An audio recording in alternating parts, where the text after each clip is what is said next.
Hi guys! Welcome to Petit Adventures channel. So itutuloy ko lang yung kinukwento kong DIY travel to Israel para mag-NCLEX, mag-take ng exam.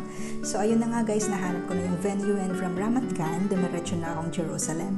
Ayun nga guys, nakalimutan kong may bus palang dumadaan from Ramat Gan to Jerusalem. Pero ang ginawa ko, bumalik pa ulit akong Hagana para sumakay ng train. But anyway, nakarating po tayong Jerusalem and as usual, dumiretso akong Garden Tomb. So, mula sa Central Bus Station ng Jerusalem, sumakay ako ng light train, L1 yung sinakyan ko at dumiretso, bumaba ako sa Damascus na stop, Damascus train station na stop. Welcome po dito sa Garden Tomb, Jerusalem. Isa po ito sa mga possible site kung saan dito nilibing si Jesus after ng crucifixion. And at the same time, dito rin yung sinasabing pwedeng possible na Golgotha. Kasi kung nakikita niyo po dyan, parang skull po yan. Parang may mata, parang bungo siya na may dalawang mata. Tapos nandyan yung ilong na form. Although, nag-erode na siya, pero posible. Mga possibilities lang naman ito. Although, andun pa rin yung traditional na Via Dolorosa. At bakit nga ba ako bumabalik dito? Kasi iba talaga yung atmosphere dito. Parang mas connected ako dito is spiritual. So, mabilisang ikot lang po tayo sa garden. Pero sana makapunta rin kayo sa lugar na ito someday in God's perfect time. Ang dami rin po talagang pumupunta dito mga tourist or as a group na nagta-travel, mga religious ones. And dito ka matutuwa kasi yung mga hymnal songs, dito mo maririnig. Although may mga halo-halong different languages ng songs, pero nandito parang napaka-heavenly talaga ng atmosphere. So ito naman po yung part na to. Ito yung parang wine press, which is nagbibigay pa ng isang evidence na possible na dito nga nilibing si Jesus sa empty tomb na ito. And ayan na nga po, nakikita po natin yung mga pumipila para makita yung makapasok sa tomb. And syempre, pumunta rin po tayo as usual naman. Parang ewan ko, iba yung feeling talaga ng nasa loob nito. Kahit nung first time po and this second time na pumasok ako ulit dito, parang may mga realization, may mga nakukuha kang sagot. At isa pa guys, ewan ko na lang, bakit ba dito sa Garden Tomb ko pa ito nakita tong pusang to? Kasi before kasi ako pumuntang Israel, parang iniiyakan ko talaga yung isang pusang namatay sa Abu Dhabi. Pero ayun na nga guys, parang nakapagbigay pa yun ng sagot. At nung ko pa sa empty tomb nakita. So, alam mo yun, parang aligned lahat. So, mula sa empty tomb, dumaan na naman ang palengke, ang kulo doon. Parang yun talaga yung reality. And then pumasok ako sa Damascus Gate and now nandito na ako sa Muslim Quarter. Ganito po talaga yung itsura sa Old City guys. Walled siya. Tapos sa loob, parang dinadala ka. Parang nasa time machine ka na binalik ka sa nakaraan.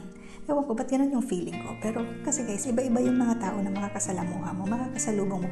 Although maraming tourists, pero ang dami pa rin locals, katulad ng mga nagkasalubong natin.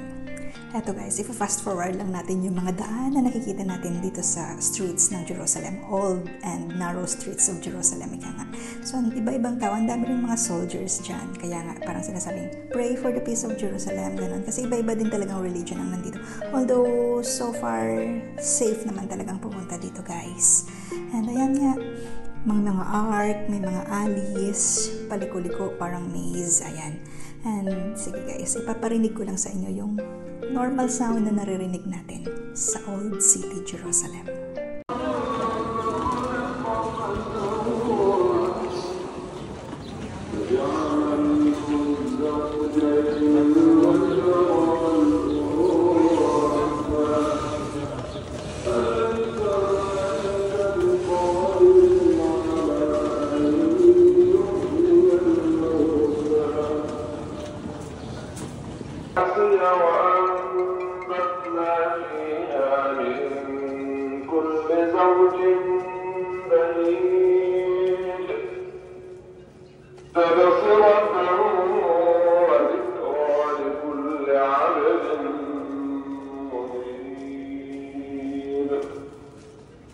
Ayun nga po, dahil saktong prayer time ng mga kapatiran nating Muslim. And at the same time, dito rin natin maririnig yung mga Christians kasi makakasalubong natin yung mga nagva-Via Dolorosa.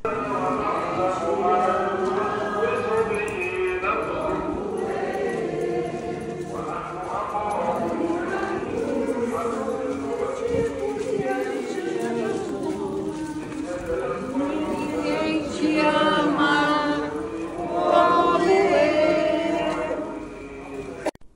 Yun nga po yung mga nakasalubong natin na nagva-Via Dolorosa. Diba guys, parang hindi mo ma-explain yung feeling mo na may nagpipray dito sa kabila at the same time andito rin yung prayer ng isang religion. Parang napaka-holy place talaga. And ayun nga guys, may mga nadadaanan tayong mga soldiers dyan. Pakalat-kalat lang po talaga sila dyan. Parang mostly sa Old City. And ayan, may mga pusa pa tayong nadadaanan. Napaka-friendly guys. Actually, dumaan lang ako dito sa Old City from Garden Tomb kasi pupunta akong Garden of Gethsemane. Isang napaka-spiritual place din para sa akin yung Gethsemane. At ito nga guys, palabas tayo sa Lions Gate at dadaan tayong Jericho Road para didiretso tayo sa Garden of Gethsemane. At palabas na po tayo ng Lions Gate. Yan, nakikita nyo pong parang hill dyan. Yan po yung part ng Mount Olives. And dito po sa area na to, Jericho Street, may mga bus station po dyan. Actually, sa time po na to ngayon na lumalabas tayo, ayan po, ang ganda po ng Lions Gate. Sa time po na to na lumalabas tayo, medyo hindi pa masyadong busy. Pero kapag pahapon na or padilim na kung saan pauwi na yung mga tao, kakaiba rin yung scenario sa area na to guys. Kasi parang dinadala ka sa lumang panahon, although at the present time. Kasi dito yung mga sakayan, siguro ng mga pauwing mga Muslims. And nandito na po tayo ngayon sa Gethsemane. Actually, sa Kidron Valley pa ito, sa baba ng Mount Olives. At dito na rin po yung area ng Gethsemane, ng Garden of Gethsemane. And nandito po tayo ngayon sa church. At ito rin po yung pinapaniwalaang dito nakalibing si Blessed Virgin Mary. Pwede rin po talagang mag-light ng candle dito and of course say a prayer. Pero may mga ibang church kasi na wala kang makikitang pagsisindihan ng kandila. Dito nga po, papasok po tayo sa tomb, sa pinaniniwalaang tomb ni Blessed Virgin Mary. Dito po yun.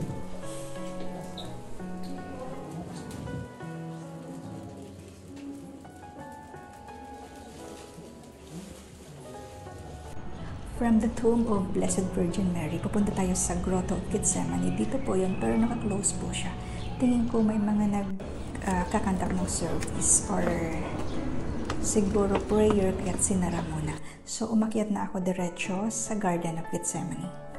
At andito na po tayo sa Garden of Gethsemane. Mga olive trees po ang nakikita ninyo. Parang may 6 dito na puno na talagang yung mga matatanda na talaga sila. So, pwedeng sila yung silent witness sa kung ano mang nangyari during crucifixion 2,000 years ago. So, iikutan lang po muna natin dito, pero napakaganda talaga ng atmosphere dito.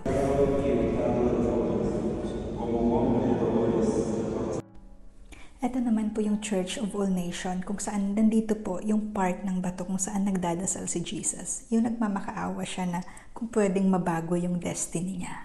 Dito po siya yung iiyak na talaga siya. Hindi ko na po nalapitan kasi may nagkakandak nga po ng service. So, ito po yung labas ng Church of All Nations. Diba? Ang daming tao guys, ang daming tourist.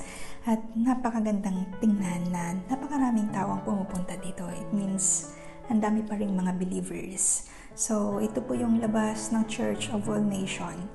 And Old City na yung katapat niyan. Tapos, andito na rin yung Garden of Gethsemane. So, ayan guys. Ito na yung journey ko a day before. Yun na nga pala yung sinasabi natin. A day before ako nag-take ng NCLEX exam. Siyempre, nagdadasal ako dito kasamang gala. Pero, iba talaga din yung pakiramdam na andyan yung mag-exam ka. Tapos, nandito ka sa mga holy places. So, parang nakakatulong. So, di ba guys, di ba nakasara ito kanina, itong Grotto of Gethsemane. So, trinay ko ulit na bumalik. And ayan nga po, open na siya ulit. So, tingin ko may mga nag-service lang talaga. And ito naman po yung lugar na kung saan trinidor si Jesus ni Judas. So, ayan po, may nakikita po kayo dyan na parang habang nagdadasal pala si Jesus doon sa bato, doon sa loob ng Church of All Nations, dito naman pinaniniwala ang nakakatulog yung mga disciples. So, ayan nga guys. Salamat sa pagsama. And from Garden of Gethsemane, hindi ko na kasi alam kung paano ako uuwi pabalik ng Tel Aviv. So, bumalik ulit akong Lions Gate at lumabas ulit akong Damascus Gate para sumakay ng bus para bumalik sa Central Station para sumakay ng train. At ito lang po a glimpse of Central Station sa Jerusalem.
hanggang dito pa rin ay nanonood pa rin kayo. So, gusto ko lang i-share yung mga parang naging journey ko naman para mag-take ng NCLEX.